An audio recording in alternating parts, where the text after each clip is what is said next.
చెల్ల ఆలకించి నమ్మడమెల్ల అంత వింత గాథల్లో ఆనందలాల బాపురే బ్రహ్మకు చెల్ల మైనవంత మల్లించవల్ల రేపల్లె వాడల్లో ఆనందలీలా అయిన వాడే అందరికీ అయినా అందడు ఎవ్వరికి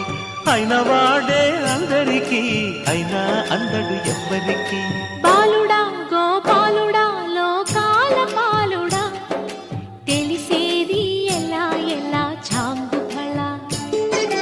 తెలిసేది ఎలా ఎలా చాంగుఫళ ఔరా అమ్మక చెల్ల ఆలకించి నమ్మడమెల్ల అంత వింత గాథల్లో ఆనందలాల